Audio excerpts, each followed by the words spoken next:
ভক্ত সঙ্গে শ্রীরামকৃষ্ণ। প্রথম পরিচ্ছেদ। শ্রী শ্রী অন্নপূর্ণা পূজা উপলক্ষে ভক্ত সঙ্গে সুরেন্দ্র ভবনে। সুরেন্দ্র বাড়ির উঠানে ঠাকুর শ্রীরামকৃষ্ণ সভা আলো করিয়া বসিয়াছেন।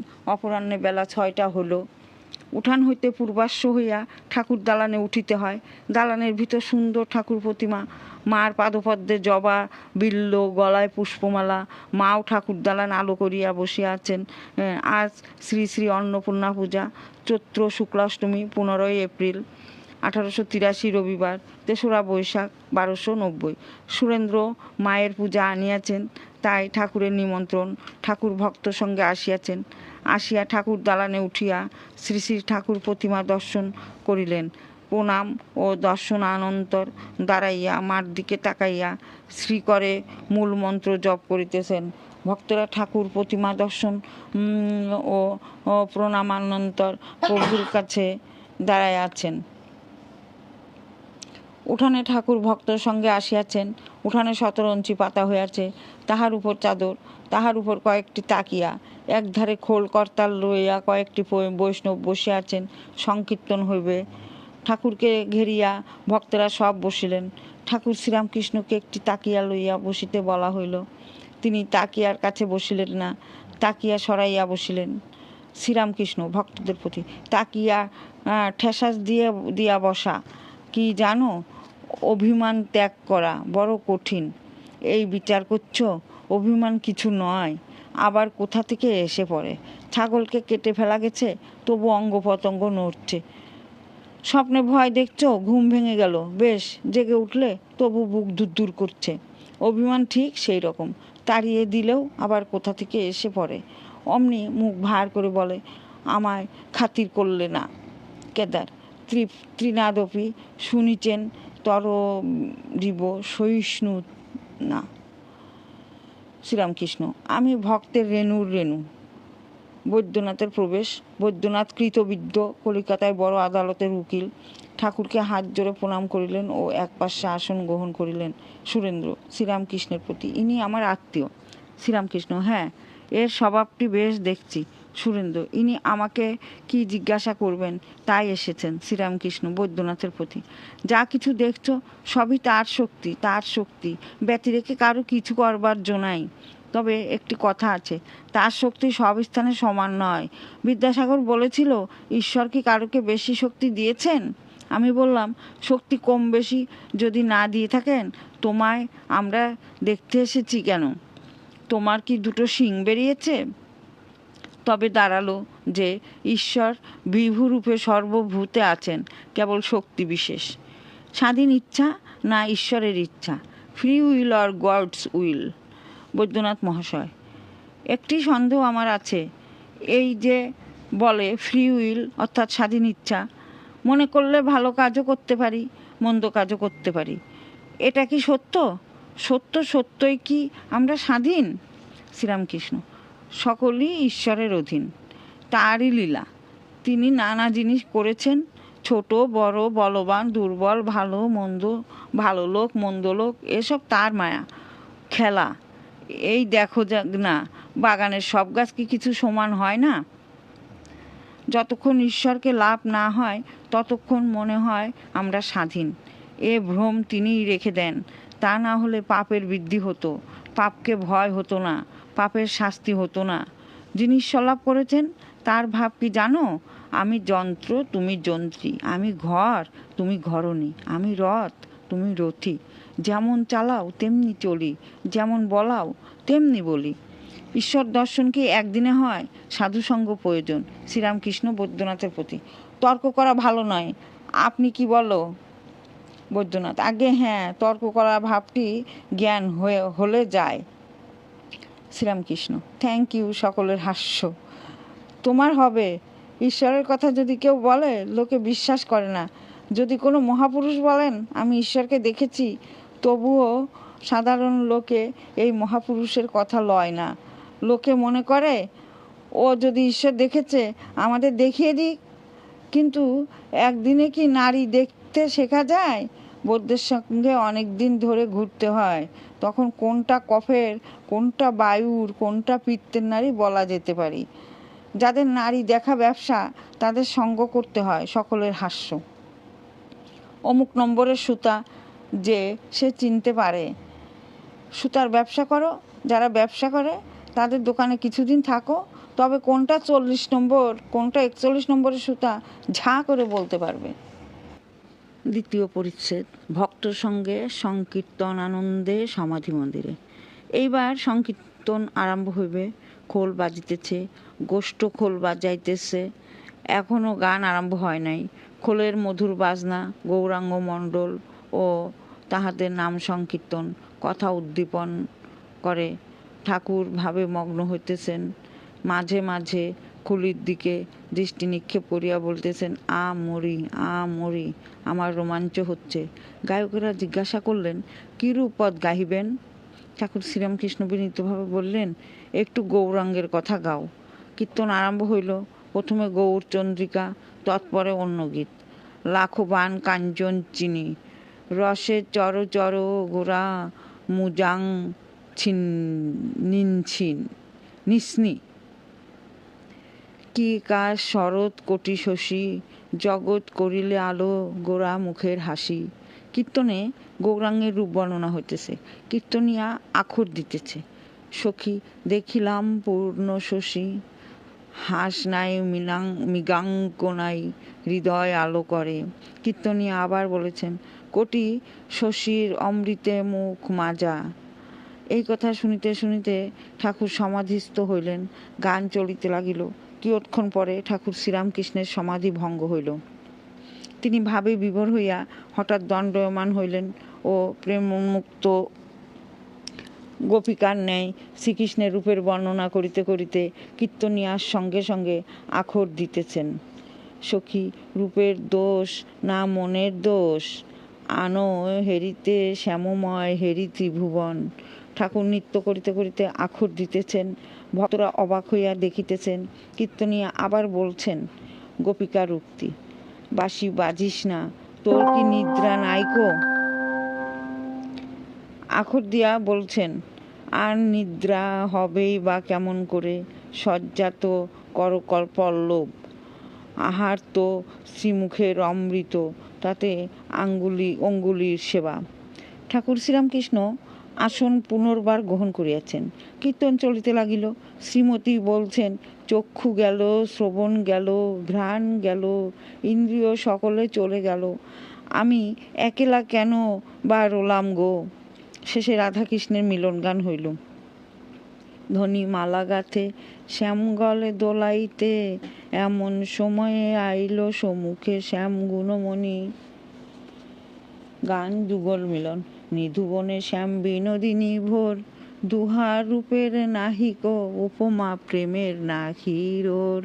হিরণ কিরণ আধো বরণ আধো নীলমণি জ্যোতি, আধো গলে বনমালা বিরাজিত আধো গলে গজমতি, আধো শ্রবণে মকর কুণ্ডল আধো রতন ছবি, আধো কপালে চাঁদের উদয় আধো কপালে রবি, আধো শিরে শোভে ময়ূর শিকণ্ঠী আধো শিরে দোলে বেণী, কর কমল করে ঝলমল ফণি উগ্রাবে মণি। কীর্তন থামিল। ঠাকুর ভগবত ভক্ত ভগবান এই মন্ত্র উচ্চারণ করিয়া বারবার ভূমিষ্ঠ হইয়া প্রণাম করিতেছেন। চতুর্দিকের ভক্তগণ উদ্দেশ্য করিয়া প্রণাম করিতেছেন ও সংকীর্তন ভূমির ধূলি গ্রহণ করিয়া মস্তকে দিতেছেন। তৃতীয় পরিচ্ছেদ, ঠাকুর শ্রীরামকৃষ্ণ ও সাকার নিরাকার। রাত্রি প্রায় 9:30।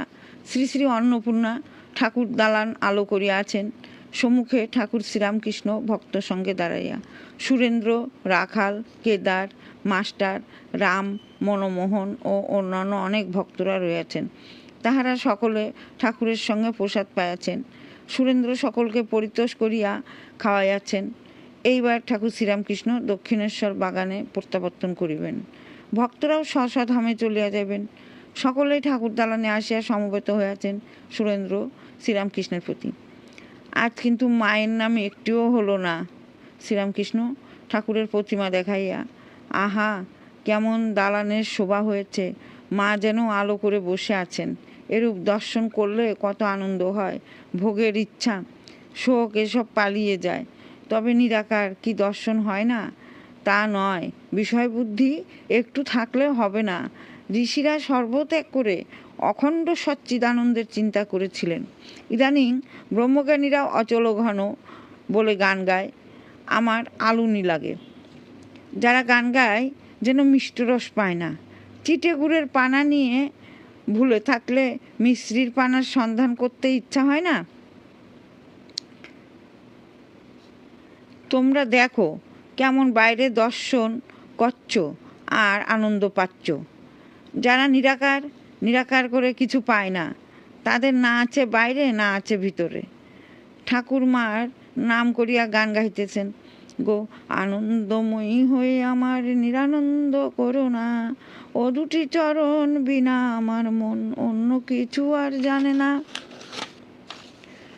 তপন তনয় আমায় মন্দ কয়, কি দোষে তা তো জানি না, ভবানী বলিয়ে ভবে যাব চলে, মনে ছিল এই বাসনা, অকুল পাথারে ডুবাবে আমারে, স্বপনেও তা জানি না।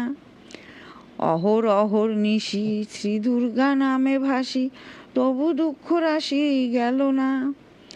এবার যদি মরি ও হরসুন্দরী, তোর দুর্গা নাম কেউ আর লবে না। আবার গাহিতেছেন, বল রে বল শ্রী দুর্গা নাম, ওরে আমার মন রে, দুর্গা দুর্গা দুর্গা বলে পথে চলে যায়, শূল হস্তে শূলপাণি রক্ষা করেন তাই। তুমি দিবা, তুমি সন্ধ্যা, তুমি সে যামিনী, কখনো পুরুষ হও মা, কখনো কামিনী। তুমি বলো ছাড়ো ছাড়ো, আমি না ছাড়িব, বাজন নূপুর হয়ে মা চরণে বাজিব। জয় দুর্গা শ্রী দুর্গা বলে শঙ্করী হয়ে মাগো গগনে উড়িবে, মিন হয়ে রব জলে নখে তুলে লবে, নখাঘাতে ব্রহ্মময়ী যখন যাবে মোর পরাণী, কৃপা করে দিও রাঙা চরণ দুখানি। ঠাকুর শ্রীরামকৃষ্ণ আবার প্রতিমার সম্মুখে প্রণাম করিলেন। এইবার সিঁড়িতে নামিবার সময় ডাকিয়া বলতেছেন, ওরা জুয়া, ও রাখাল, জুতো সব আছে না হারিয়ে গেছে? ঠাকুর গাড়িতে উঠিলেন, সুরেন্দ্র প্রণাম করিলেন, অন্যান্য ভক্তরাও প্রণাম করিলেন। রাস্তায় চাঁদের আলো এখনো আছে। ঠাকুরের গাড়ি দক্ষিণেশ্বর অভিমুখে যাত্রা করিল। চতুর্থ পরিচ্ছেদ। শ্রীরামকৃষ্ণ সিথির ব্রাহ্ম সমাজে ব্রাহ্ম ভক্ত সঙ্গে। ঠাকুর শ্রীরামকৃষ্ণ শ্রীযুক্ত বেনি পালের সিথির বাগানে শুভাগমন করিয়াছেন। আজ সিথির ব্রাহ্ম সমাজের ষান্মাসিক মহোৎসব, চৈত্র পূর্ণিমা, 10ই বৈশাখ, রবিবার, 22শে এপ্রিল 1883 খ্রিস্টাব্দ, বৈকালবেলা। অনেক ব্রাহ্ম ভক্ত উপস্থিত। ভক্তরা ঠাকুরকে ঘিরিয়া দক্ষিণের দালানে বসিলেন। সন্ধ্যার পর আদি সমাজের আচার্য শ্রীযুক্ত বেচারাম উপাসনা করিবেন। ব্রাহ্মভক্তরা ঠাকুরকে মাঝে মাঝে প্রশ্ন করিতেছেন। ব্রাহ্মভক্ত, মহাশয় উপায় কি? শ্রীরামকৃষ্ণ, উপায় অনুরাগ, অর্থাৎ তাকে ভালোবাসা আর প্রার্থনা। ব্রাহ্মভক্ত, অনুরাগ না প্রার্থনা? শ্রীরামকৃষ্ণ, অনুরাগ আগে, পরে প্রার্থনা। ডাকো দেখি মন ডাকার মতো, কেমন শ্যামা থাকতে পারে। শ্রীরামকৃষ্ণ সুর করিয়া এই গানটি গাইলেন। আর সর্বদাই তার নাম, গুণ, গান, কীর্তন, প্রার্থনা করতে হয়। পুরাতন ঘটি রোজ মাজতে হবে। একবার মাজলে কি হবে? আর বিবেক বৈরাগ্য সংসার অনিত্য, এই বোধ। ব্রাহ্মভক্ত ও সংসার ত্যাগ, সংসারে নিষ্কাম কর্ম। ব্রাহ্মভক্ত, সংসার ত্যাগ কি ভালো? শ্রীরামকৃষ্ণ, সকলের পক্ষে সংসার ত্যাগ নয়। যাদের ভোগান্ত হয় নাই তাদের পক্ষে সংসার ত্যাগ নয়। 2 আনা মদে কি মাতাল হয়? ব্রাহ্মভক্ত, তারা তবে সংসার করবে? শ্রীরামকৃষ্ণ, হ্যাঁ, তারা নিষ্কাম কর্ম করবার চেষ্টা করবে। হাতে তেল মেখে কাঁঠাল ভাঙবে। বড় মানুষের বাড়ির দাসী সব কর্ম করে, কিন্তু দেশে মন পড়ে থাকে। এরই নাম নিষ্কাম কর্ম, এরই নাম মনে ত্যাগ। তোমরা মনে ত্যাগ করবে। সন্ন্যাসী বাইরের ত্যাগ আবার মনে ত্যাগ, দুটোই করবে। ব্রাহ্মভক্ত ও ভোগান্ত, বিদ্যারূপিণী স্ত্রীর লক্ষণ। বৈরাগ্য কখন হয়? ব্রাহ্মভক্ত: ভোগান্ত কিরূপ? শ্রীরামকৃষ্ণ: কামিনী কাঞ্চন ভোগ। যে ঘরে আচার, তেঁতুল আর জলের জ্বালা, সে ঘরে বিকারের রোগী থাকলে মুশকিল। টাকা কড়ি, মান সম্ভ্রম, দেহসুখ, এই সব ভোগ একবার না হয়ে গেলে, ভোগান্তি না হলে সকলের ঈশ্বরের জন্য ব্যাকুলতা আসে না। ব্রাহ্মভক্ত: স্ত্রী জাতি খারাপ না আমরা খারাপ? শ্রীরামকৃষ্ণ: বিদ্যারূপিণী স্ত্রীও আছে, আবার অবিদ্যারূপিণীও স্ত্রী আছে। বিদ্যারূপিণী স্ত্রী ভগবানের দিকে লয়ে যায়, আর অবিদ্যারূপিণী স্ত্রী ঈশ্বরকে ভুলিয়ে দেয়, সংসারে ডুবিয়ে দেয়। তার মহামায়াতে এই জগৎ সংসার। এই মায়ার ভিতর বিদ্যা মায়া, অবিদ্যা মায়া দুই আছে। বিদ্যা মায়া আশ্রয় করলে সাধুসঙ্গ, জ্ঞান, ভক্তি, প্রেম, বৈরাগ্য এইসব হয়। আর অবিদ্যা মায়া পঞ্চভূত আর ইন্দ্রিয়ের বিষয়, রূপ, রস, গন্ধ, স্পর্শ, শব্দ, যত ইন্দ্রিয় ভোগের জিনিস, এরা ঈশ্বরকে ভুলিয়ে দেয়।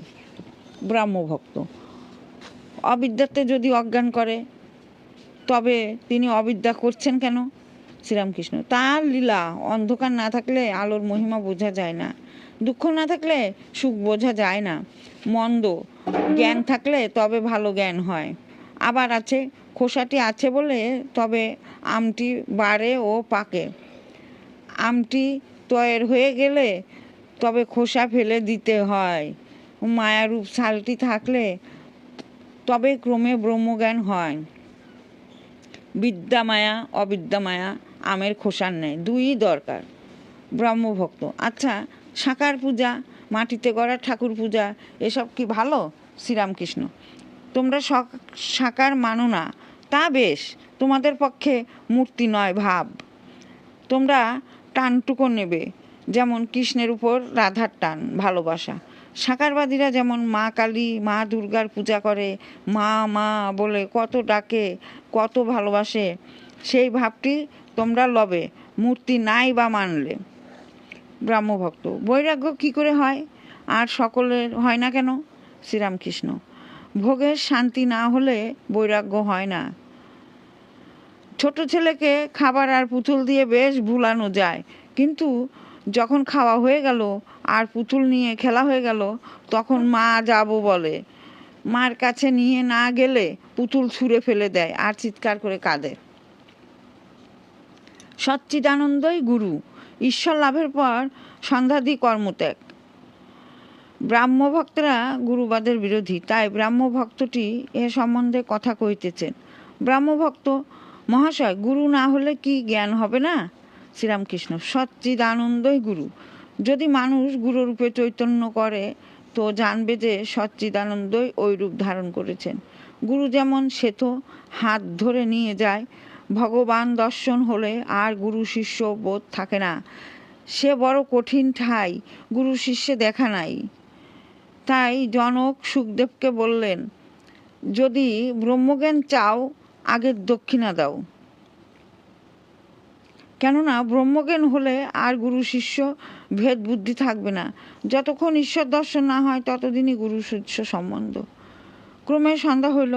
ব্রাহ্মভক্তেরা কেউ কেউ ঠাকুরকে বলিতেছেন, আপনার বোধ হয় এখন সন্ধ্যা করতে হবে।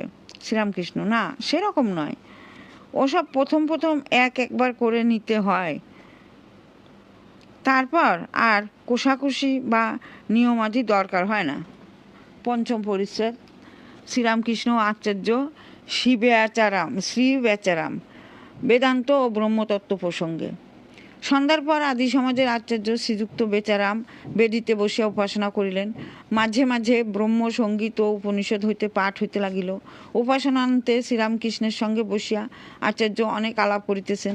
শ্রীরামকৃষ্ণ: আচ্ছা, নিরাকারও সত্য আর সাকারও সত্য, আপনি কি বলো?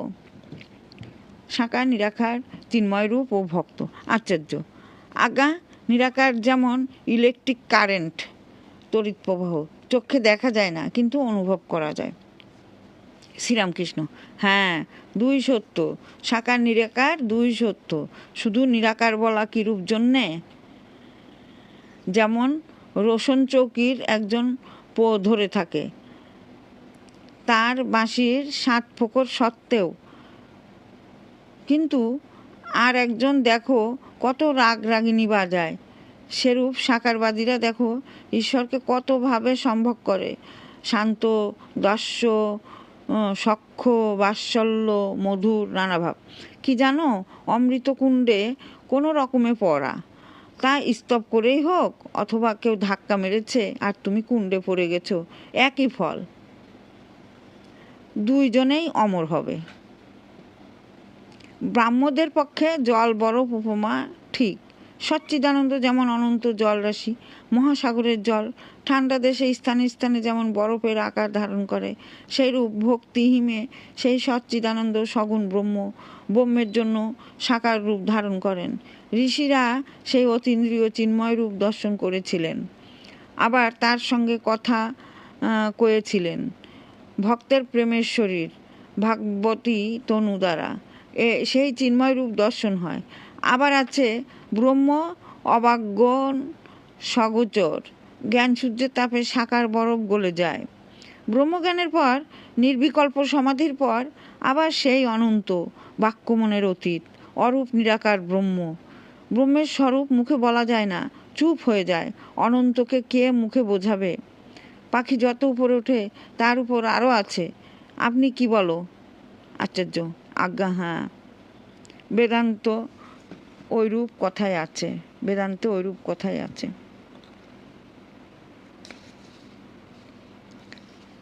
অমৃতকুণ্ড ব্রহ্মৈ বেদ অমৃতং পুরস্তাদ ব্রহ্ম পশ্চাদ ব্রহ্ম দক্ষিণতশ্চন্তরেণ অধশ্চ ধৈর্য প্রসূতং ব্রহ্মৈ বেদং বিশ্বমিদং বরিষ্ঠম। নারদ বলিলেন, আমি শুদ্ধা সর্বময়ী ভাগবতী তনু প্রাপ্ত হলাম, প্রযুজ্যমানে মই তাং শুদ্ধং ভাগবতী তনুম আরুদ্ধকর্ম নির্বাণ নাপুতাং পাঞ্চ ভৌতিক। শ্রীমদ্ভগবত। নির্গুণ ব্রহ্ম অবাজ্ঞন সগোচরম ত্রিগুণাতীতম। শ্রীরামকৃষ্ণ। লবণ পুত্তলিকা সাগরে মাপতে গেছিল, ফিরে এসে দেখে খবর দিলে না। একমতে আছে সুখদেবাদী দর্শন স্পর্শন করেছিল, রূপ দেয় নাই। আমি বিদ্যাসাগরকে বলেছিলাম, সব জিনিস এঁটো হয়ে গেছে কিন্তু ব্রহ্ম উচ্ছিষ্ট হয় নাই। অর্থাৎ ব্রহ্ম কি কেউ মুখে বলতে পারে নাই, মুখে বললেই জিনিসটা এঁটো হয়ে যায়।